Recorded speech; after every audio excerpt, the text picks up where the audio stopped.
السلام علیکم listeners, please channel کو سبسکرائب کیجیے، بیل آئیکن کو ضرور پریس کیجیے تاکہ ہر نئے آنے والے ناول کی اپڈیٹ آپ کو ملتی رہے، اور ساتھ ویڈیو کے ڈسکرپشن میں موجود میرے انسٹا کے لنک کو بھی ضرور فالو کیجیے۔ آج ہم ریڈ کرنے جا رہے ہیں دل میں پھول کیا کھلتے کی قسط نمبر 3، جو کہ اس کی آخری قسط ہے۔ چلیے شروع کرتے ہیں۔ خیر گفٹ تو ایسی کوئی بات نہیں، مگر وش تو کیا جا سکتا تھا۔ وہ سرسری سا انداز اپناتے ہوئے بولا، او سوری، مجھے خیال نہیں رہا۔ یوں بھی اس سے فرق کون سا پڑتا ہے؟ پھر نہ چاہتے ہوئے بھی جانے کیسے اس کی زبان سے پھسل پڑا۔ ولید نے قدرے چونک کر اسے دیکھا۔ اس کا لہجہ طنزیہ نہیں تھا، مگر ایسا ضرور تھا جو اسے کھٹک گیا۔ فرق پڑتا ہے بھائی، ضرور پڑتا ہے، آخر کو تم بھی ان کی کزن ہو، اکلوتی پھوپھی ذات۔ ذکی نے دخل در معقولات کرتے ہوئے مسکراہٹ بکھیری۔ ہاں، صرف کزن۔ وہ استہزائی انداز میں بڑبڑاتی اٹھ کھڑی ہوئی اور اندر جانے کا قصد تھا۔ مہر اور ولید نے بیک بک اچنبھے سے اسے دیکھا۔ خود میں الجھی ہونٹ کاٹتے وہ بڑبڑائی، تو وہ بہت وسے مردہ لگ رہی تھی۔ کہاں چلی؟ ارے بھائی، ساحرہ آپی نے ولید بھائی کی جیب خالی کرانے کا پروگرام بنایا ہے۔ ذکی اسے اندر کی جانب قدم بڑھاتے دیکھ کر بول پڑا، جبکہ مہر اور ولید اس کی کیفیت نوٹ کر رہے تھے۔ میری طبیعت ٹھیک نہیں، میں اب آرام کروں گی۔ یکدم وہ اکتاہٹ کا شکار ہونے لگی تھی۔ کم آن یار، یہ آرام ورام بعد میں کر لینا۔ ساحرہ اسی لمحے وہاں چلی آئی۔ وہیں نہیں آپی، میرے لیے جانے کی ایسی کوئی خاص ضرورت نہیں، آپ جائیے۔ کوئی اور وقت ہوتا تو وہ ساحرہ کے دوستانہ انداز پر پھولے نہ سماتی، مگر اس لمحے دل اتنا بھر آیا تھا کہ بلا ارادہ ہی وہ سخت لہجے میں جتا گئی۔ آپ پر بالخصوص زور دیا، اور مزید کچھ کہے سنے بغیر تیز قدموں سے چلتی اندر بڑھ گئی۔ اس کا انداز آج ہر ایک کو متعجب کر رہا تھا۔ ساحرہ بھی متحیر رہ گئی۔ توخیر اکثر چلتی رہی تھی، لیکن اس بار تو غانیہ کے اندر زبردست تبدیلیاں دیکھنے میں آئی تھیں۔ وہ نہ صرف پہلے سے زیادہ کمزور ہو گئی تھی، بلکہ بولنا چالنا بھی ترک کر رکھا تھا۔ ہنسی مذاق تو نوبت ہی نہ آتی تھی۔ وہ زیادہ تر چپ چاپ اپنے کمرے میں بند رہنے لگی تھی۔ سب اسے بیماری کا اثر سمجھ رہے تھے، مگر آج اس کا رویہ غیر معمولی پن لیے ہوئے تھا۔ میرا خیال ہے مستقل بیماری سے غانیہ چڑچڑی ہو گئی ہے۔ بہرحال آپ مائنڈ مت کیجیے گا ولی بھائی۔ مہر نے سب سے پہلے خود کو بولنے پر آمادہ کیا۔ مخصوص دفاعی انداز تھا اس کا۔ ولید بظاہر مسکرا کر شانے اچکا گیا، مگر غانیہ کے لہجے میں بولتی نہ رسائی اس کے اندر تک اتر گئی تھی۔ کہیں ایسا تو نہیں کہ وہ پاپا کی خواہش جان گئی ہو؟ یکدم اسے خیال آیا، مگر نہیں، ایسا بھلا کس طرح ہو سکتا ہے؟ اگر ایسا ہوتا تو وہ یقیناً سٹینڈ لیتی۔ شاید میرے سابقہ رویے سے ناراض ہے۔ بہرحال اس کی بیماری بھی ایک وجہ ہو سکتی ہے۔ خود سوچ کر خود ہی بہلاتے ہوئے وہ بظاہر فریدوں سے باتوں میں مشغول تھا۔ ساحرہ اس کے ساتھ تھی، جبکہ مہر غانیہ کے پاس اور ذکی اپنے دوستوں کی طرف نکل گیا تھا۔ رات کا ڈنر ولید کے ذمے تھا۔ بابا جان، رشتہ بہت اچھا ہے، مجھے یقین ہے ساحرہ نعمان کے ساتھ خوش رہے گی۔ صباحت بیگم کے ساتھ بیٹھی نعیمہ بیگم اپنے بھتیجے کے دفاع میں بڑے زور و شور سے بولی۔ ان کی شدید خواہش تھی کہ ساحرہ کا رشتہ ان کے بھائی کے گھر ہو۔ میں جانتا ہوں نعیمہ بیٹا، مگر وہ کچھ ٹھٹکے، پھر لفظوں کو ترتیب دے کر بولنے کا آغاز کیا۔ تم سب لوگ ایک بات نظر انداز کر رہے ہو، ساحرہ میرے سامنے پلی بڑھی ہے، اور میں محسوس کرتا ہوں کہ ولید اور وہ، مگر بابا جان، ولید کا نکاح تو غانیہ سے ہو چکا ہے۔ نثار صاحب نے بعجلت باپ کی بات کاٹ دی۔ یہ بات تو صرف ہم لوگ جانتے ہیں نا، بچے تو نہیں جانتے۔ بابا جان کی بات پر صباحت بیگم ہونٹ کاٹنے لگی۔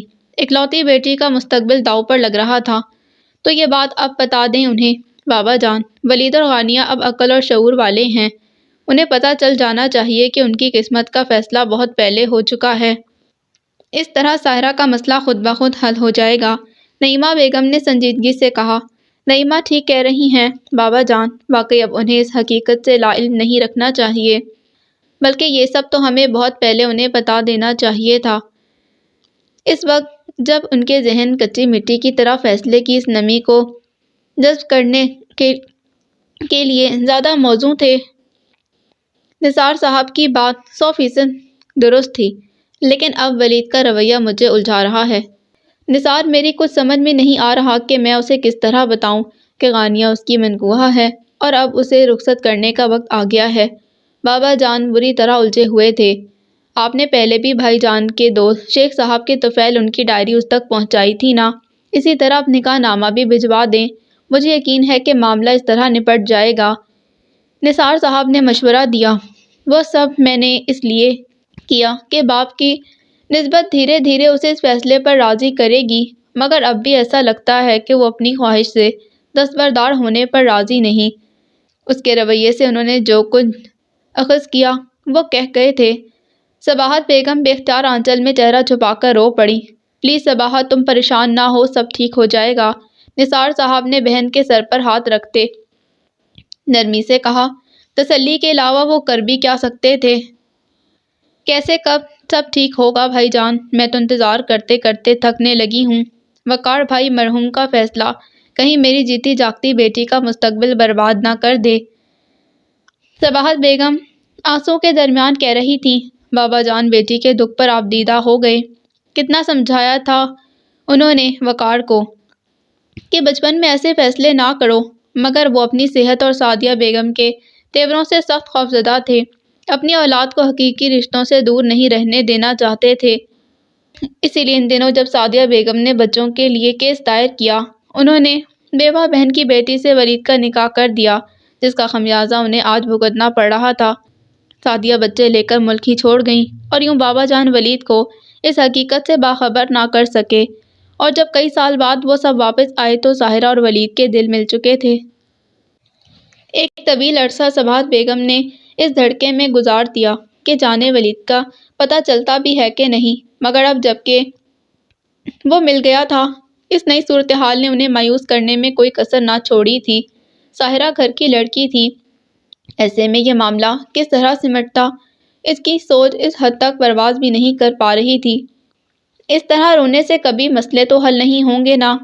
آپا، آپ خود کو سنبھالیں، ہم کوئی نہ کوئی راستہ نکال لیں گے۔ میرا خیال تو یہ ہے بابا جان کہ ساحرہ کی شادی طے کر دیتے ہیں، وہ ہماری اولاد ہے، ہمارا حکم اسے ماننا ہی پڑے گا، اور یوں ولید بھی حقیقت جان لے گا۔ نعیمہ بیگم کا خیال غلط نہیں تھا۔ تو گویا تم جبر کرو گی؟ بابا جان نے بجھی بجھی سی مسکراہٹ سمیت کہا۔ اس کے علاوہ چارہ بھی کیا ہے بابا جان؟ یہ تو طے ہے کہ ساحرہ کی شادی ولید سے نہیں ہو سکتی، اور ہوگی بھی نہیں، لہٰذا مجھے اور نعیمہ کو نعمان اس لحاظ سے بالکل ٹھیک لگتا ہے، بس آپ بتائیے کہ میں ہاں کروں کہ نہیں؟ نثار صاحب نے صاف گوئی سے کہا۔ تو بابا جان نے بالآخر انہیں ہاں کہنے کی اجازت دے دی۔ گیٹ کے سامنے والے لان میں سیڑھیوں پر بیٹھی وہ جانے کس ادھیڑ پن میں تھی کہ ولید کے قدموں کی آہٹ بھی سن کر نہ چونکی۔ بال شانوں تک بکھرے ہوئے تھے، مسٹرڈ سوٹ پر بلیک شال لیے گھٹنوں پر ٹکائے وہ خود میں اس وقت گم تھی جب تک کہ ولید نے پہلی سیڑھی پر قدم نہ رکھ دیا تھا۔ کوئی نظریں جاگرس پر جا ٹھہریں۔ ہیلو، اس کے چونک کر سر اٹھانے پر وہ قدرے مسکرا کر بولا۔ ہیلو۔ وہ اٹھ کھڑی ہوئی، آنکھوں میں بے یقینی اتری ہوئی تھی، شاید اسی کو سوچ رہی تھی جبھی اس کی آمد تحیر میں ڈال گئی۔ اب کیسی ہو تم؟ غانیہ کو نظر چرا کر جانے کے پر تولتا دیکھ اس نے یوں ہی کہہ دیا۔ اب وہ جیسے سوچ میں پڑ گئی، پتہ نہیں، خود فراموشی اور خود کلامی کا سا انداز تھا۔ ولید الجھ گیا اس کے جواب پر۔ Are you all right Ghania? اس کا لہجہ جیسے جگا گیا۔ جی، گھبرا کر چہرے پر ہاتھ پھیرا۔ میں ٹھیک ہوں، وہ سٹپٹا رہی تھی۔ دادا جان کہاں ہیں؟ چند ثانیے اسے کھوجتی نظروں سے دیکھنے کے بعد بالآخر اس نے گہری سانس بھر کر شانے جھٹکے اور پوچھ لیا۔ اسٹڈی میں شاید۔ وہ اس کے سوال پر حیرت سے اسے دیکھتے ہوئے بولی۔ کیا ہوا؟ تم اس قدر حیران کیوں ہو گئیں؟ اس کے انداز پر ولید کے لبوں کو مسکراہٹ نے چھوا۔ بس یوں ہی، وہ دراصل ساحرہ آپی گھر پر نہیں، جانے وہ یہی کہنا چاہ رہی تھی کہ کچھ اور ولید کو واضح طور پر سخت الجھن ہوئی تھی۔ سو واٹ، میں یہاں صرف ساحرہ سے ملنے تو نہیں آتا، وہ نظروں کا زاویہ بدل کر بولا۔ تو نہ جانے کیوں غانیہ کی پلکیں نمی سے جھکنے لگیں۔ سچ کہنا آسان نہیں ہوتا ولید وقار، ورنہ تم کیوں نظر نہ چراتے؟ تلخی سے مسکراتے ہوئے وہ سوچنے لگی۔ میں دادا جان سے مل کر آتا ہوں۔ اس کی آنکھوں اور لبوں پر ٹھہرے متضاد تاثرات سے گھبرا کر اس نے جلدی سے کہا، اور اندر کی جانب بڑھ گیا۔ غانیہ نے چند لمحے اسے جاتے دیکھا، اور دوبارہ وہیں بیٹھ گئی۔ دادا جان، آپ نے مجھے بلایا تھا۔ سلام کرنے کے بعد وہ ان کے اشارے پر سامنے والی کرسی پر بیٹھ گیا۔ ہاں ولید، مجھے آج تم سے بہت اہم بات کرنی تھی۔ گو کہ اس موقع پر انیت بھی موجود ہوتا تو اچھا ہوتا، مگر شاید وہ ہم سے ملنا پسند نہیں کرتا، دادا جان نے گمبھیر سنجیدگی سے کہا۔ نہیں نہیں دادا جان، ایسی بات نہیں۔ دراصل ماما، آپ تو جانتے ہیں، میرے یہاں آنے پر معترض ہیں، سو ان کا دل رکھنے کی خاطر ہمیشہ ٹال جاتا ہے۔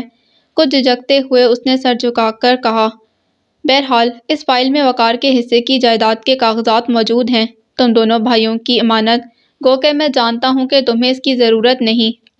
تمہاری ماما کے طفیل، اس سے کئی گنا زیادہ پراپرٹی تمہیں مل جائے گی، مگر یہ سب قانونی اور مذہبی طور پر تمہارا حق ہے، اسے سنبھالو۔ بڑے صاف اور سیدھے انداز میں انہوں نے یہ سب یوں کہہ دیا جیسے کوئی بات ہی نہ ہو۔ پلیز دادا جان، میں یہ سب لینے کے لیے تو آپ لوگوں سے نہیں ملا تھا، بلکہ میں تو… وہ نہ صرف حیران ہوا بلکہ گہرے تاثر سے بات بھی ادھوری چھوڑ دی۔ میں جانتا ہوں کہ تم یہاں اس لیے نہیں بلکہ محبت کے لیے آتے تھے، رشتوں کی چاشنی تمہیں کھینچ لاتی تھی یہاں، مگر بیٹا، رشتے حق سے دستبردار نہیں کرتے بلکہ اپنے فرائض پورے کرتے ہیں۔ ان کا انداز اس قدر مشفق اور حتمی تھا کہ وہ چپ کا چپ رہ گیا۔ مگر دادا جان، اس نے بولنا چاہا تو انہوں نے ہاتھ کے اشارے سے اسے ٹوک دیا۔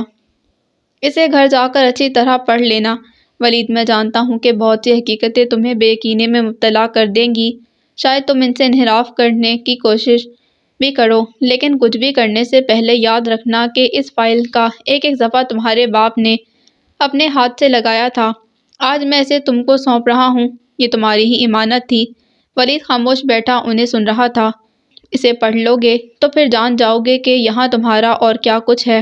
باوجود کوشش کے وہ اسے اپنی زبان سے حقیقت نہ بتا سکے۔ ولید کی آنکھوں سے الجھن مترشح تھی۔ میرا سب کچھ یہی ہے دادا جان، وہ دل کی گہرائیوں سے کہہ اٹھا۔ ہاں میں جانتا ہوں، اس کی کشادہ آنکھوں میں خلوص اور محبت کے جلتے دیے انہیں اطمینان دلا گئے۔ وہ سوچے بنا نہ رہ سکے کہ واقعی انسانی دل بھی شہد کے چھتے کی مانند ہے، جس میں موجود ہر خانے میں محبت کا شہد بھرا ہوتا ہے اور اس پر محبوب کا نام جگمگاتا رہتا ہے۔ میں اب چلوں گا دادا جان۔ ان کی آنکھوں میں جانے کیا تحریک تھا کہ وہ متذبذب سا اٹھ کھڑا ہوا۔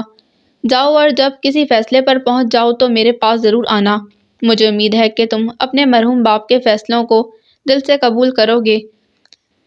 انہوں نے اٹھ کر شفقت سے اس کا شانہ تھپتھپایا، اور اگر ایسا نہ کر سکو تو پھر یاد رکھنا کہ اس گھر کے دروازے تم پر کھلے رہیں گے۔ دادا جان، آپ کیا کہہ رہے ہیں؟ میں سمجھ نہیں پایا۔ وہ سخت الجھاؤ محسوس کر رہا تھا۔ میں جانتا ہوں بیٹا، مگر تمہیں سب کچھ سمجھنا پڑے گا۔ مجھے تم سے بہت سی امیدیں ہیں جن کا بوجھ میں تم پر ڈالنا تو نہیں چاہتا، مگر کوشش کرنا کہ بھرم رکھ لو۔ بہت کچھ مزید کہنے کی خواہش رکھتے بھی وہ کچھ نہ کہہ سکا اور فائل اٹھا کر باہر آ گیا۔ گھر میں کافی خاموشی تھی، شاید سب کہیں گئے ہوئے تھے۔ وہ لاؤنج سے باہر نکلا تو غانیہ وہیں بیٹھی تھی۔ اس کے پاس سے گزر کر جاتے ایک لہجے کے لیے رک کر اسے خدا حافظ کہا، مگر وہ سبز فائل اس کے ہاتھ میں دیکھ کر اپنی جگہ جمسی گئی۔ کوئی اور وقت ہوتا تو شاید ولید اس کے رویے کو محسوس کرتا، مگر چونکہ اس وقت وہ جلدی میں تھا، سو بنا توجہ دیے لمبے لمبے ڈگ بھرتا گیٹ سے نکلتا چلا گیا۔ تو گویا فیصلے کا وقت قریب آ گیا۔ ستون سے سر ٹکائے اس نے بہتے ہوئے آنسوؤں کے درمیان سوچا۔ ایک ذرا سے انکشاف نے آگہی کے کتنے در اس کے ذہن میں کھول دیے تھے۔ رشتے کی محبت جو برسوں سے اس کے اندر کہیں گم پڑی تھی، باخبر ہونے پر پوری شدت سے یوں جاگی کہ وہ ہزار کوشش سے دوبارہ گہری نیند سلا نہیں پا رہی تھی، اور یہی بے بسی اشکوں میں ڈھل کر اس کا دل خالی کیے جا رہی تھی۔ کمروں میں دو نفوس موجود تھے، مگر ساکت اور صامت نظروں سے سبز فائل میں لگے نکاح نامے کو بے یقینی سے تک رہے تھے۔ ولید تو بالکل شاک تھا۔ دادا جان کے دیے کاغذات اس نے یوں ہی لا کر کمرے میں ڈال دیے تھے۔ رات میں جب انیت واپس آیا تو اس کے سامنے سرسری سا تذکرہ کرتے اس نے بتایا کہ دادا جان نے انہیں ان کے حصے کی جائیداد کے کاغذات دے دیے ہیں، تو انیت بھی حیران رہ گیا۔ مگر انہوں نے ایسا کیوں کیا؟ وہ حقیقتاً متعجب تھا۔ ہمیں اس کی ضرورت تو نہیں تھی۔ انہوں نے ہمیں ہمارا حق دیا ہے، امداد نہیں۔ آپ نے دیکھے پیپرز؟ انیت نے استفسار کیا تو اس نے سر نفی میں ہلایا اور کچھ سوچ کر سائڈ ٹیبل پر پڑی فائل اٹھا کر انید اور اپنے درمیان رکھ لی۔ بھائی، انید نے بامشکل اسے پکارا۔ Are you all right? وہ اس کے سپاٹ چہرے کو دیکھ کر حیران ہو گیا تھا۔ طوفان آنے سے پہلے والی خاموشی اس کی آنکھوں میں منجمد تھی۔ پلیز انید، مجھے کچھ دیر کے لیے اکیلا چھوڑ دو، میں تمہارے کسی سوال کا جواب نہیں دے سکتا۔ دونوں ہاتھوں سے سر تھامتے اس نے کچھ ایسی بے بسی سے کہا کہ انید تمام سوالوں کو بامشکل دھکیلتا اٹھ کھڑا ہوا۔ اوکے، میں چلا جاتا ہوں، مگر پلیز خود کو ریلیکس رکھیں۔ ذہن پر بوجھ ڈالنے سے معاملے سلجھتے نہیں، مزید گمبھیر ہو جاتے ہیں۔ وہ اس کا مزاج آشنا تھا، اس کی ذہنی کیفیت سے آگاہ تھا، جبھی اپنے پیچھے اس کے کمرے کا دروازہ بند کر کے نکل آیا۔ مگر پاپا کی ڈائری میں تو کچھ ایسا نہیں لکھا تھا۔ یہ یقیناً اس وقت کی بات ہوگی جب ماما نے کیس جیت لیا ہوگا اور پاپا زندگی کی جنگ بھی ہارنے لگے ہوں گے۔ وہ سوچتا ہوا لان میں آ نکلا۔ جتنا سوچ رہا تھا ذہن اسی قدر الجھتا جا رہا تھا۔ ولید کا رد عمل اور لائے عمل کیا ہو سکتا تھا، اس بارے میں حتمی رائے دینا ناممکن تھا۔ وہ جانتا تھا کہ معاملہ محض نکاح کا نہیں بلکہ غانیت سے نکاح کا تھا۔ مائی گاڈ، اب کیا ہوگا؟ کیا بھائی ایک بے قصور لڑکی کو پاپا کے فیصلے کی سزا دیں گے یا تمام عمر سمجھوتے کی زندگی گزاریں گے؟ دونوں راستے کس قدر دشوار اور گنجلک ہیں۔ یا خدا، میرے بھائی کو ثابت قدم رکھنا۔ انید، باہر کیا کر رہے ہو؟ سونا نہیں کیا؟ ٹائم دیکھا ہے کیا ہو رہا ہے اس وقت؟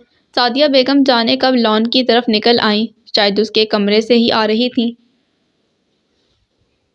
جی ماما، وہ سعادت مندی سے ان کے پاس سے گزر کر جانے لگا۔ ولید بھی سویا نہیں۔ تم اسے سمجھاؤ، رات کو جاگ کر خود کو سزا دینے کا کیا فائدہ؟ مجھ سے شکایت کا بدلہ خود سے تو نہ لے۔ وہ ماں تھی، نرم گوشہ رکھتی تھی دل میں، لاکھ دوسروں کے لیے بری تھی مگر اپنی اولاد کو تو چاہتی تھی نا۔ پھر یہی دو بیٹے تو ان کی متاع عزیز تھے۔ ولید کے رویے نے انہیں اپنا محاسبہ کرنے پر مجبور کر دیا تھا۔ کبھی کبھی انہیں لگتا جیسے وقار کی زندگی برباد کر کے انہوں نے جس طرح اپنے ساس سسر کو دکھ دیا تھا، اس کا بدلہ انہیں ولید کے تنفر کی شکل میں مل رہا تھا۔ نہیں ماما، ایسی بات نہیں، بھائی اس وقت جذباتی کشمکش کا شکار ہیں، مگر مجھے یقین ہے کہ وہ جلد آپ کی طرف لوٹیں گے۔ اس وقت انہیں نہ چھیڑا جائے تو بہتر ہوگا۔ وقت انسان سے خود کراتا ہے۔ وہ ماں کے شانوں پر مضبوط بازو پھیلا کر انہیں اندر لاتے اتنی سنجیدگی سے بولا کہ وہ چند ثانیے محبت سے اسے دیکھتی رہیں، پھر جذبات سے مغلوب ہو کر اس کی پیشانی چوم لی۔ خدا تمہیں لمبی عمر دے، ہزاروں خوشیاں نصیب کرے۔ تم میرا دکھ بانٹ لیتے ہو انید، خدا کرے ایسا وقت جلد آئے کہ ولید بھی میرے پاس اسی طرح ہو اور بقیہ بوجھ وہ اٹھا لے، پھر میں کتنی ہلکی ہو جاؤں گی۔ حسرت سے کہتے انہوں نے اسے دیکھا تو اس نے ایسا ہی ہوگا انشاءاللہ کہتے ان کے ہاتھ پر دباؤ ڈال کر یقین دلانے کی کوشش کی۔ اس وقت ساری صورتحال وہ اس وقت انہیں بتا کر پریشان نہیں کرنا چاہتا تھا، ورنہ دل پر اتنا بوجھ تھا کہ ماما سے شیئر کرنے کی خواہش شدید محسوس ہو رہی تھی۔ یوں بھی سعدیہ بیگم اس معاملے کو کس نظر سے دیکھتی وہ اچھی طرح جانتا تھا، سو خاموشی میں ہی عافیت جان کر سست قدموں سے اپنے کمرے کی جانب آ گیا۔ صبح بے حد خوشگوار تھی۔ وہ اٹھا تو سیدھا ولید کے کمرے کی طرف آیا تو پتہ چلا کمرہ کھلا پڑا ہے۔ کارنس سے بائک کی چابی بھی غائب تھی۔ وہ یقیناً سڑکوں پر پیٹرول پھونکتا پھر رہا ہوگا۔ انید کا دل درد سے بھر گیا۔ مزید کتنی آزمائشیں اور باقی ہیں میرے خدا۔ حالات کی ستم ظریفی کا شکوہ بالآخر اس کے لبوں پر پھیل ہی گیا۔ مہک لاج میں اس فیصلے کے ساتھ کہ ساحرہ اور نعمان کی شادی کر دی جائے بے یقینی سی پھیل گئی۔ وہ چاروں بہن بھائی تو جیسے انگشتے بدندہ رہ گئے۔ ساحرہ کی حالت تو دیکھنے والی تھی۔ حیرت سے زیادہ اسے دکھ تھا کہ گھر کے بزرگ اس کی مرضی اور منشا سے قطع نظر اپنا فیصلہ سنا رہے تھے۔ ایک غانیہ ہی تھی جسے فیصلے کا پس منظر اچھی طرح معلوم تھا، مگر متعجب تو وہ بھی تھی کیونکہ یہ فیصلہ اتنا اچانک اور دھماکہ خیز تھا کہ وہ بھی اس سے متاثر ہوئے بنا نہ رہ سکی۔ اب ساحرہ کا رسپانس کیا ہوگا، وہ یہی سوچ کر ہلکان ہوئی جا رہی تھی، کیونکہ یہ تو طے تھا کہ وہ ولید کے لیے دل سے سنجیدہ تھی۔ نعیمہ بیگم اور ان کے درمیان بحث کا باقاعدہ آغاز تو نہیں ہوا تھا، البتہ وہ صاف اور دو ٹوک لفظوں میں انکار کر گئی تھی۔ مجھے نعمان اس لحاظ سے اچھا نہیں لگتا امی، آپ پلیز ماموں جان کو منع کر دیں۔ نظر جھکا کر وہ یہی کہہ سکی، لاکھ خود سر سہی، مگر اس کی پرورش تو مہک لاڈج میں ہی ہوئی تھی، یہاں کے ریت رواج سے وہ واقف تھی۔ تم ابھی ناسمجھ ہو ساحرہ، اپنا برا بھلا ہم سے بہتر نہیں جان سکتی۔ جو فیصلے میں نے اور تمہارے پاپا نے کیے وہ یقیناً تمہارے حق میں بہتر ہوں گے۔ نعیمہ بیگم کا انداز بھی نپاتلا تھا، گو کہ سختی تو نہیں تھی مگر قطعی پن ایسا تھا کہ چند ثانیے ظاہرہ لب بھیجے انہیں دیکھتی رہ گئی۔ تم چاہو تو سوچ بھی سکتی ہو، مگر خیال رہے فیصلہ ہو چکا ہے۔ انہوں نے اسے کھلے آسمان کی طرف رغبت دلا کر پابند سلاسل کر دیا تھا، پرواز کی طاقت رکھ کر اڑان کی اجازت دے دی تھی۔ مگر ممی، وہ کچھ کہنا چاہتی تھی، وہ اسے ٹوک کر تمکنت سے کہنے لگی، لڑکیاں ایسے معاملوں میں بحث نہیں کرتی، ساحرہ یہ روایت اس گھر میں کبھی نہیں رہتی۔ مزید اس کی کوئی بات سنے بغیر وہ اسی طرح کمرے سے نکل گئیں جس طرح آئی تھیں۔ مائی فٹ، بھاڑ میں جائیں یہ روایتیں، میں اپنا دل ان رواجوں کی قربان گاہ پر بھیٹ نہیں چڑھا سکتی۔ اس نے خود سری اور سرکشی سے سوچتے خود کلامی کی اور ٹیلی فون سٹینڈ کی طرف بڑھ گئی۔ فیضی ولا میں گھنٹی مستقل بج رہی تھی مگر کوئی اٹھا نہیں رہا تھا۔ اس نے ولید کے کمرے کا فون بھی ٹرائی کیا مگر کوئی جواب نہیں دیا گیا۔ ریکارڈنگ مشین پر میسج فٹ کر کے وہ بے قراری سے کمرے میں ٹہلنے لگی۔ دن سے شام ہوئی اور پھر شام رات میں ڈھل گئی، ولید کی طرف سے رنگ بیک نہیں کیا گیا۔ وہ سخت اپسیٹ محسوس کر رہی تھی۔ اس موقع پر جتنا جلد وہ اسے صورتحال سے آگاہ کرنا چاہ رہی تھی اتنی ہی دیر بڑھتی جا رہی تھی۔ راکنگ چیئر پر جھولتے اس کے اعصاب جیسے چڑکنے لگے تھے کہ غانیہ اندر آ گئی۔ کیا میرا فون ہے؟ بے تابی سے پوچھا۔ نہیں۔ ساحرہ کی آنکھوں کی جوت یکدم جیسے بجھ سی گئی۔ غانیہ کا دل انجانے دکھ سے لبریز ہونے لگا۔ میں آپ کو کھانے کا کہنے آئی تھی آپی، ڈرائنگ روم میں سب آپ کا انتظار کر رہے ہیں۔ مجھے کھانا نہیں کھانا، کہہ دو جا کر سب سے، وہ ہٹ دھرمی سے بولی۔ پلیز آپی، کھانا نہ کھانے سے مسئلے حل تو نہیں ہوتے۔ جو درد اسے تڑپا رہا تھا اس کی شدت صرف وہ محسوس کر سکتی تھی، مگر اس ستم ظریفی میں غانیہ کا قطعی ہاتھ نہیں تھا۔ وہ ذرائع ہمدردی آگے بڑھی اور بھیگے لہجے میں جیسے درخواست کی، تو پھر تم نے کیوں کھانا پینا چھوڑ رکھا تھا؟ نہ ہنستی ہو نہ بولتی ہو، سب سے الگ تھلگ رہنے لگی ہو۔ جب تمہارے مسائل اس طرح حل ہو سکتے ہیں تو میرے بھی ہو جائیں گے۔ اس کا لہجہ چبھتا ہوا تھا، وہ سٹپٹا گئی۔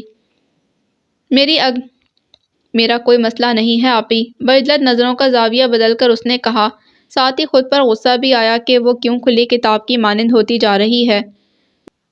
دل کی تحریر آنکھوں میں یوں تڑنے لگی کہ سب محسوس کر رہے تھے۔ تو پھر میرا بھی کوئی مسئلہ نہیں، تم کہہ دو ممی سے مجھے بھوک نہیں۔ اس کا دھیما لہجہ ساحرہ کو بھی ٹھنڈا کر گیا۔ وہ خاموشی سے پلٹ آئی۔ بھائی آپ نے یہ کیا حلیہ بنا رکھا ہے؟ خود کو تھکانے سے فرار حاصل نہیں ہو سکتا۔ پلیز حقیقتوں کا سامنا کرنے کی سکت پیدا کریں خود میں۔ جان لیں کہ قسمت کا فیصلہ آپ کے دل کے خلاف ہے۔ اگر ہمت ہے تو لڑیں قسمت سے، یوں در در بھٹکنے سے کچھ حاصل نہیں ہوگا۔ اس روز وہ بھی رات گئے گھر میں داخل ہوا تو انیت جیسے پھٹ پڑا۔ میں اس وقت کسی بحث میں پڑنا نہیں چاہتا انیت، بہتر ہوگا تم اپنے کمرے میں چلے جاؤ۔ وہ کچھ سننے پر تیار نہیں تھا، تلخی سے گویا ہوا، مگر انیت اپنی جگہ جم کر کھڑا تھا۔ کتنے ہی دن سے یہ تماشا وہ دیکھ رہا تھا، آج جیسے قوت برداشت جواب دے گئی تھی۔ کیا بہتر ہے اور کیا نہیں، یہ بات آپ خود سمجھ نہیں رہے بھائی۔ دوسروں کے کیے گئے فیصلوں کی سزا خود کو نہ دیں۔ اگر آپ احتجاج کرنا چاہتے ہیں تو کریں، آپ کو حق پہنچتا ہے کہ اپنی زندگی پر مسلط ہونے والا ہر فیصلہ رد کر دیں۔ انیس کا فیصلہ سخت تیز تھا۔ وہ استدعائیہ سانس لے کر جوتوں سمیت کاؤچ پر ڈھیر ہو گیا۔ چاہے اس کی زد میں کوئی بھی آئے، خواہ ایک بے گناہ لڑکی کو ہی میرے فیصلے کی سلیب اٹھانی پڑے۔ وہ جیسے چٹک گیا، برداشت کی آخری حد پر کھڑا تھا۔ وہ خود غرضی میں مروت نہیں ہوتی بھائی، منزل کی طرف جانے والا راستہ چاہے کسی کے دل سے گزر کر جاتا ہو، مسافر کو صرف اپنی خواہش پر نظر رکھنی چاہیے۔ جانے کیوں انیت کا دل تلخ اور تنزیہ ہوا جا رہا تھا۔ کیا مطلب؟ تم سمجھتے ہو مجھے صرف اپنے دل کی پرواہ ہے، کسی اور کا کوئی خیال نہیں؟ وہ متاسف ہو کر بولا، یقیناً اگر ایسا نہ ہوتا تو فیصلہ کرنا آپ کے لیے اس قدر دشوار نہیں رہتا۔ اپنے دل سے قطع نظر ہو کر سوچیں بھائی کہ اس سارے قصے میں غانیہ کا کیا قصور ہے؟ پھپھو کی کیا خطا ہے کہ وہ اکلوتی اولاد کا غم سینے سے لگائیں؟ دادا جان کی کون سی غلطی ہے کہ اب ان کے بیمار نہیں وجود کو اپنی خاموشی کی برچیوں سے زخمی کر رہے ہیں؟ اس کا محاسبہ صرف انیت ہی کر سکتا تھا۔ وہ بے بسی سے اسے دیکھنے لگا۔ ایک راستہ چن لیں بھائی، یا تو دوسروں کی خواہش اور اپنے فرائض دیکھ لیں، پاپا کا مان رکھ لیں، یا پھر ان سب باتوں کو قطعی نظر انداز کر کے اپنے دل کا فیصلہ خود بھی مان لیں اور دوسروں کو بھی سنا دیں۔ آخر آپ کب تک سب کو یوں زندہ درگور رکھیں گے؟ اس کی کم ہمتی اور فرار سے انیت دل برداشتہ ہو رہا تھا۔ اس کا ہاتھ سختی سے جھنجھوڑتے ہوئے اس نے کہا تو ولید مٹھیاں بھیج کر رہ گیا۔ بس یہی پلسرات تو کٹتا نہیں مجھ سے۔ تم نہیں سمجھ سکتے انیت کہ اس وقت میں کس اندرونی خلفشار سے دوچار ہوں۔ میرے ذہن اور دل کا انتشار میری قوت فیصلہ چھین رہا ہے مجھ سے۔ اس کا لہجہ انیت کے دل میں ترازو ہو گیا۔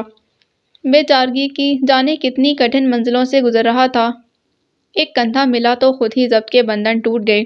فیصلہ کرنا کتنا ہی دشوار کیوں نہ ہو بھائی، آخر کرنا تو آپ کو ہی ہے، بلکہ فیصلہ تو ہو چکا، اب تو صرف اسے قبول کرنا پڑے گا، نہیں تو بہت سی ناانصافیاں سرزد ہوں گی جسے آپ کا ضمیر کبھی گوارا نہیں کرے گا۔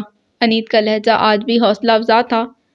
گھاس کی نمی پیروں کو اچھی لگ رہی تھی، مگر اس وقت اس کا سارا دھیان اوپر ساحرہ کے کمرے کی طرف تھا، جہاں آج ایک بار پھر جھڑپ ہو رہی تھی۔ ہفتہ 10 دن سے یہ بحث یوں ہی جاری تھی۔ فریدوں اور ذکی دانستہ انجان بنے رہتے، مگر مہر اور غانیہ کے لیے خود کو قطع تعلق ظاہر کرنا ناممکن تھا۔ جانے اس سارے مسئلے کا حل کیا نکلتا ہے؟ ولید دوبارہ لوٹ کر نہیں آئے اور یہاں ساحرہ آپی کسی نعمان احمد کو قبول کرنے کے لیے تیار نہیں ہو رہی۔ قبول تو شاید ولید بھی نہ کریں مجھے۔ ساحرہ آپی کا سحر اتنا کمزور نہیں۔ یہ اکیلے اکیلے کیا سوچا جا رہا ہے؟ فریدوں بھائی کی آواز اسے واپس کھینچ لائی۔ کچھ نہیں، پھیکی سی مسکراہٹ لبوں کا احاطہ کر گئی۔ پریشان ہو؟ وہ اس کے نزدیک چلے آئے اور قدم سے قدم ملا کر چلتے ہوئے دوستانہ انداز میں سوال کیا، آپ سے کس نے کہا؟ رخ ان کی جانب پھیرتے خود پر طاری قنوطیت جھٹکی۔ فرش گواہ ہے گھر کا، بیچارہ کل سے بھی شکایت کر رہا تھا۔ ان کا انداز نیم مزاحیہ تھا۔ وہ کھلکھلا کر ہنس پڑی۔ جی اب ایسی بھی کوئی بات نہیں، امی روزانہ اپنی نگرانی میں صفائی کراتی ہیں۔ اس نے ہنستے ہوئے جواب دیا۔ معلوم ہے مجھے، وزیر صفائی کی جب تک سرپرستی نہ ہو بات نہیں بنتی۔ وہ اپنی بات پر جمے ہوئے تھے۔ اچھا بابا، کل سے میں خود کام کر لوں گی، بس اب خوش۔ اسے اپنا سابقہ رویہ دوبارہ اپنانا تھا، کیونکہ دل کا درد کتنا ہی شدید کیوں نہ ہو، اپنوں کی خاطر اشکوں کے جام پینے پڑتے ہیں۔ اس کی بات پر وہ مسکرا دیے۔ فریدوں بھائی، ساحرہ آپی کیا بہت خفا ہیں؟ کچھ دیر دونوں کے درمیان خاموشی رہی۔ بالآخر اس نے پوچھ لیا۔ بے وقوف اور حد سے زیادہ جذباتی ہے۔ وہ سمجھتی نہیں کہ کیا کہہ رہی ہے، اسی لیے ضد پر اتر آئی ہے۔ بہرحال تم فکر مت کرو، اسے ممی پاپا کا فیصلہ ماننا ہی پڑے گا، کیونکہ دوسرا کوئی راستہ نہیں۔ وہ سنجیدہ ہو گئے تھے، لہجہ اپنے اندر بہت کچھ سمیٹے ہوئے تھا۔ وہ چونک کر انہیں دیکھنے لگی۔ بعض مرتبہ انسان راستہ بھٹک کر کسی اور کی منزل کی طرف چل دیتا ہے، مگر ایسے سفر سے واپس آنا ہی پڑتا ہے، کیونکہ منزل تو اپنی کوئی اور ہی ہوتا ہے نا۔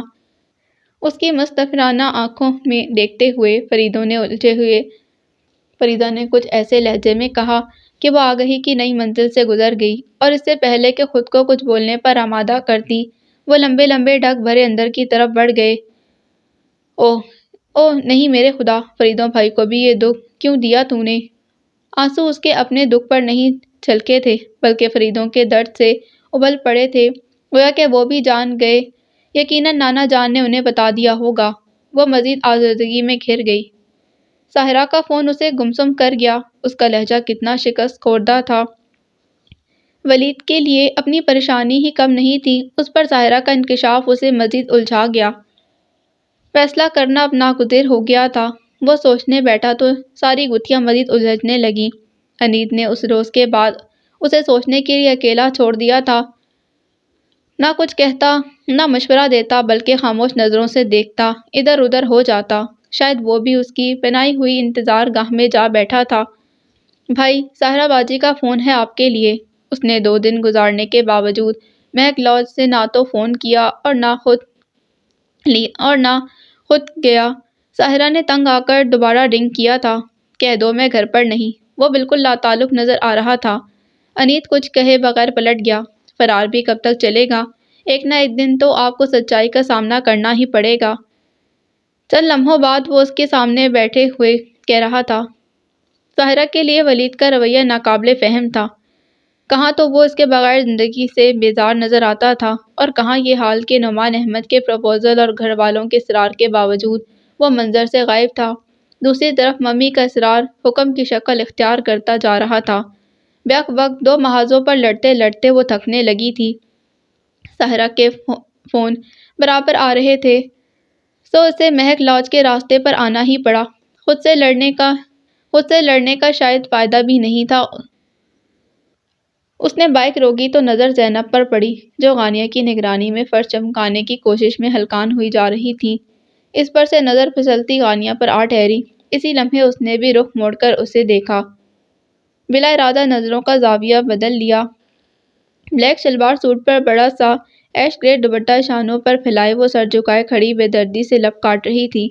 اپنے اور اس کے درمیان موجود رشتے سے آگاہ ہونے کے بعد آج پہلی بار اسے دیکھا تھا۔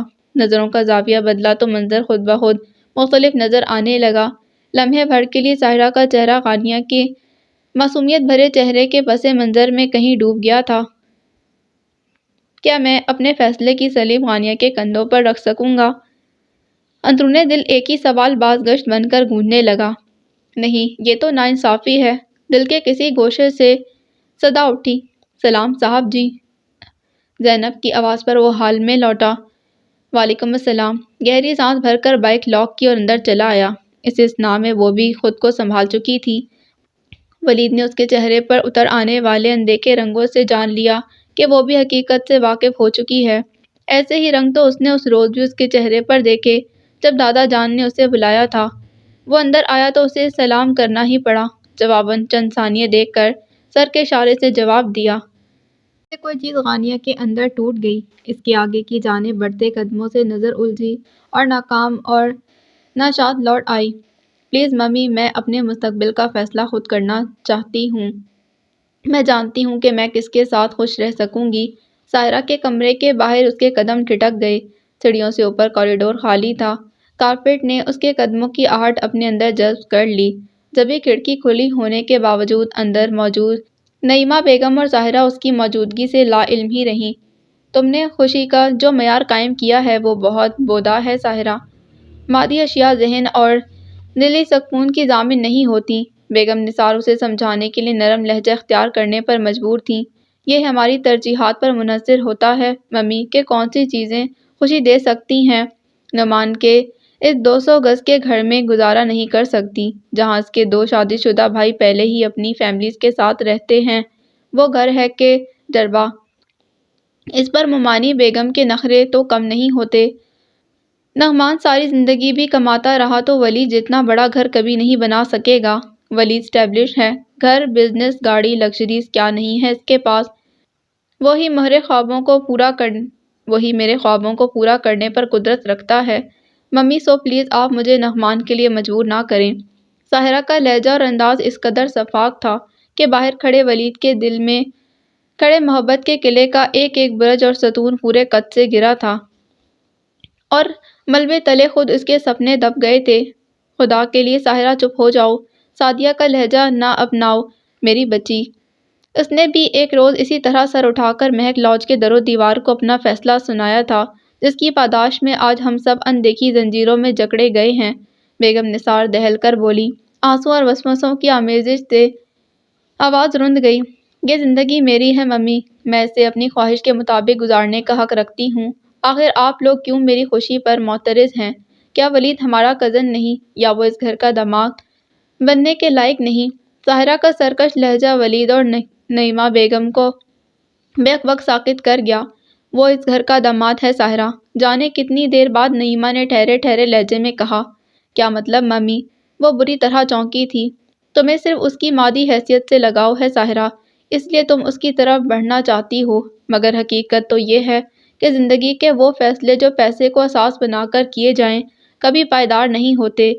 جہاں محبت نہ ہو وہاں نبھا کا کچا دھاگا زیادہ عرصے سلامت نہیں رہ سکتا۔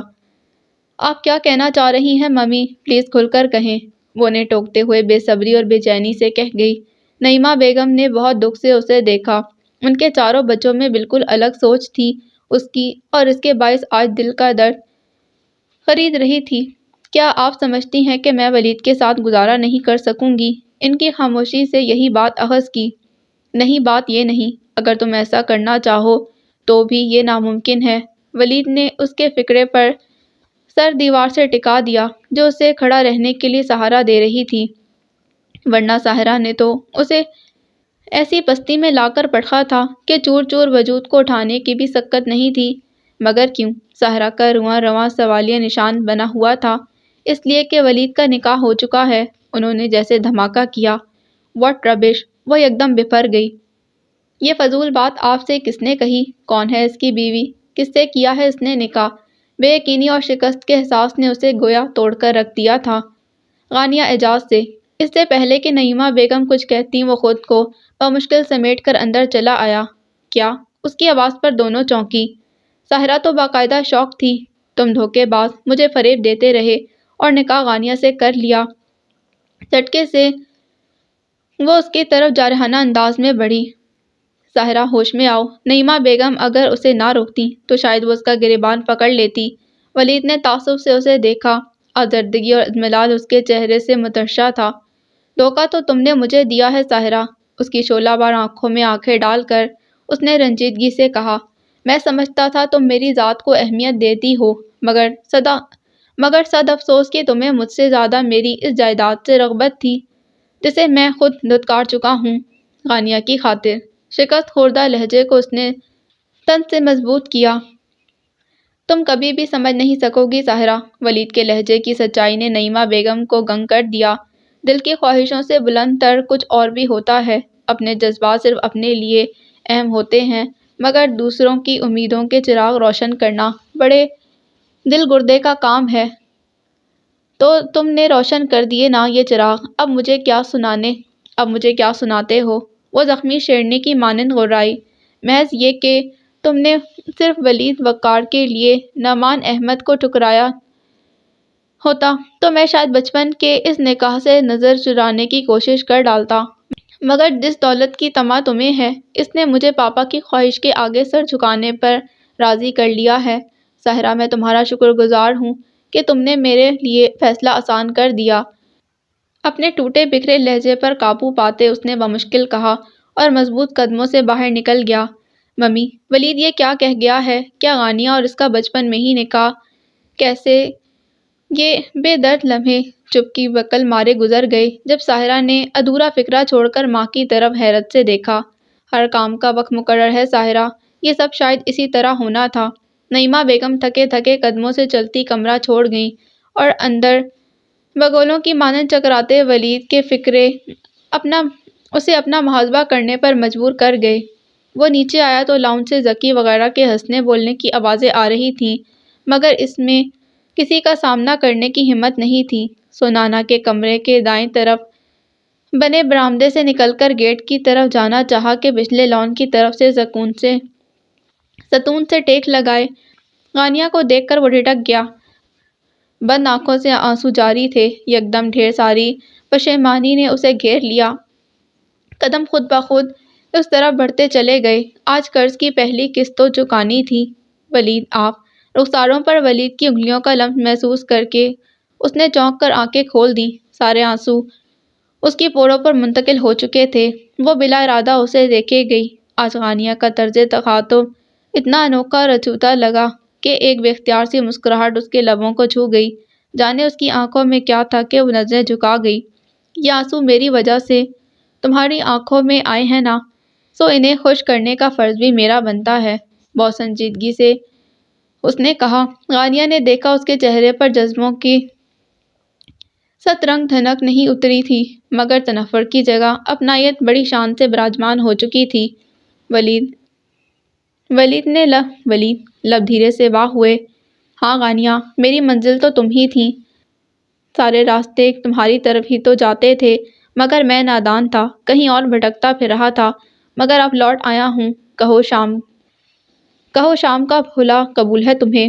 وہ بڑی آس سے پوچھ رہا تھا، اور غانیہ ولید کے دل میں اتنی تاب کہاں تھی کہ جذبوں کی یورش سے لڑتی سو نامحسوس انداز میں سر ہلا گئی۔ گہرا سکون اسے اپنے اندر اترتا محسوس ہوا۔ اوکے، اب جاتا ہوں دوبارہ آنے کے لیے۔ دل پر پڑا بوجھ قدرے کم ہو گیا۔ وہ دھیرے سے مسکرا کر بولا۔ غانیہ کی سوالیہ نظریں اس پر جم گئیں۔ رائے گاہ مسافتوں کی بہت سی گرد صاف کرنی ہے غانیہ، جو انجانے میں میرے وجود کا حصہ بن گئی تھی۔ نئے سفر کے لیے نئی زیادہ راہ چاہیے۔ کیا میں وہ گرد صاف کرنے میں آپ کی مدد کر سکتی ہوں؟ وہ بڑی اپنائیت اور استحقاق سے پوچھ رہی تھی۔ نہیں غانیہ، میں تمہارے ہاتھ میلے نہیں ہونے دینا چاہتا۔ وہ گرد مجھ سے اتر کر تم کو اپنے حصار میں لے لے، یہ مجھے قبول نہیں۔ بھروسہ رکھو، میں آؤں گا ضرور۔ اس کا ہاتھ اپنے مضبوط ہاتھوں میں لے کر اس نے دھیرے سے تھپتھپایا اور کھلے گیٹ سے باہر نکل گیا۔ غانیہ کی نظریں اس کے قدموں کی لرزش جانچ رہی تھیں، مگر وہ کمال کا ضبط رکھتا تھا، ذرا نہ لڑکھڑایا۔ غانیہ کی حالت ایسے مسافر کسی تھی جسے تپتے صحرا میں اچانک نخلستان نظر آ گیا ہو۔ وہم و گمان سے دور دور یقین کی نت کے پاس پاس دل کو بھرم یہ ہو گیا کہ تم کو مجھ سے پیار ہے۔ تبدیلی جب بھی آتی ہے پورے کروفر سے آتی ہے، اور انسان کی سب سے بڑی خوبی ہے کہ وہ اس تعبیر کو پوری روح سمیت دل سے قبول کرتا ہے۔ عجیب مایہ صفت ہوتا ہے، آدمی بھی ڈھلنا جاتا ہے اور مسخ بھی نہیں ہوتا۔ دھیرے دھیرے سب کچھ ٹھیک ہوتا چلا گیا۔ گو ولید اس کے بعد مہک لوج آیا تو نہیں، مگر اس کی آنکھوں میں ہزاروں امید کے چراغ جلا گیا تھا۔ جبھی بہت سا وقت گزرنے کے باوجود وہ تھکی نہ تھی۔ ساحرہ کی شادی کی تیاریاں زوروں پر تھیں، اور بالآخر وہ دن بھی آ گیا جب اسے رخصت ہو کر نعمان احمد کے گھر جانا تھا۔ سامنے چونکہ ایک ہی راستہ تھا، سو وہ اس پر چل پڑی۔ ولید اور اس کی منزل ایک نہیں تھی، اور اس کا اسے بہت دکھ بھی نہیں تھا۔ نعمان احمد نے کینیڈا کے لیے اپلائی کر رکھا تھا، اور امید تھی وہ جلد امیگریشن حاصل کرنے میں کامیاب ہو جائے گا۔ شادی لان میں تقریباً سارے مہمان آ گئے تھے۔ وہ اسٹیج سے اتر کر امی کی تلاش میں نظریں بھٹکا کر ایک طرف آئی تو ادھر ادھر پھسلتی نگاہوں میں پھولوں سے سجے دروازے سے اندر آتے ولید پر جم گئی۔ کیسی ہو؟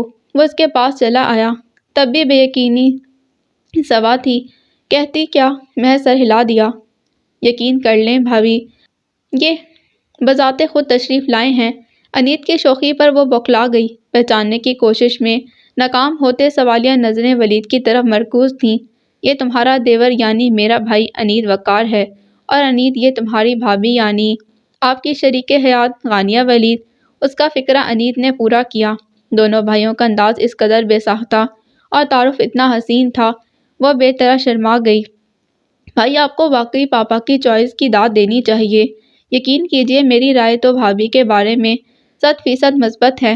شاکنگ پنک گولڈن کامدانی کے نفیس کام والے سوٹ میں ملبوس برائے نام میک اپ اور لائٹ جیولری میں وہ شرماتی محجوب پلکیں اٹھاتی جھکاتی انیت کو بہت اچھی لگی۔ اتنے واشگاف انداز میں تعریف پر وہ سٹپٹا جانے لگی تھی کہ ولید نے اس کا ہاتھ اپنی گرفت میں لے لیا۔ اس نے گھبرا کر اسے دیکھا۔ چاروں طرف سب لوگ موجود تھے۔ میں ذرا اور لوگوں سے مل کر آتا ہوں۔ انیت شوق نظروں سے انہیں دیکھتا دوسری طرف بڑھ گیا۔ وہ بری طرح خفت محسوس کرنے لگی۔ ہاتھ چھڑا کر جانا چاہا، مگر گرفت مزید سخت ہو گئی۔ تم کہاں چلیں؟ ماما سے نہیں ملو گی؟ آنکھوں میں محبت سے جھانکتے اس نے کہا، مگر اس کے تو ماما کے نام پر ہی پسینے چھوٹ گئے۔ انیت کی زبردست وکالت پر وہ اپنی خوشی سے آئی ہیں تم سے ملنے۔ نہیں، ہڑبڑا کر وہ قدم پیچھے ہٹانے لگی۔ کیوں؟ ولید کو اچنبھا ہوا۔ وہ دراصل اچھا نہیں لگتا کہ میں سمجھ میں نہیں آیا کہ کیا کہے۔ فکرہ ادھورا چھوڑ دیا۔ اپنی ساس سے ملوں؟ آج ولید کی شوخی عروج پر تھی، جو اسے سٹپٹائے دے رہی تھی۔ پلیز مجھے جانے دیں۔ وہ ملتجی ہوئی، چور نظروں سے چاروں طرف دیکھا۔ ہرگز نہیں، اب ایسا نہیں ہو سکتا۔ اس نے صاف نفی میں گردن ہلائی۔ البتہ تم کہو تو دونوں ساتھ چلتے ہیں، اپنے گھر جائیں گے۔ خوابوں کی لوئیں اس کی شفاف آنکھوں میں ترترا رہی تھیں۔ نو نیور۔ مہر نے بڑے وقت پر انٹری دی تھی۔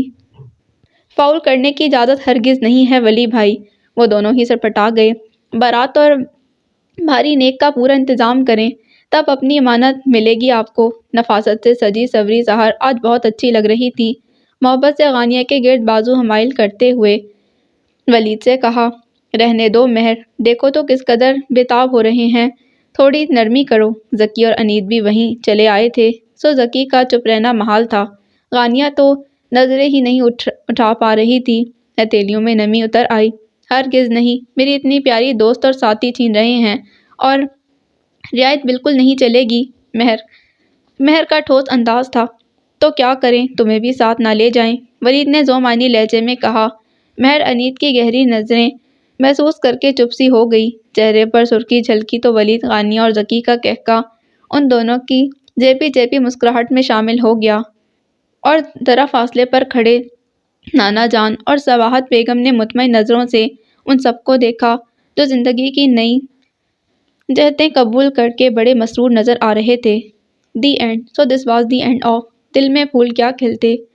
امید کرتی ہوں یہ کہانی آپ کو پسند آئی ہوگی۔ اگر آپ کو یہ کہانی پسند آئی ہے تو پلیز چینل کو سبسکرائب کریں، اس ویڈیو کو لائک کریں اور کمنٹ میں ضرور لکھ کر بتائیں۔ ملتے ہیں ایک نئی کہانی کے ساتھ۔ اللہ حافظ۔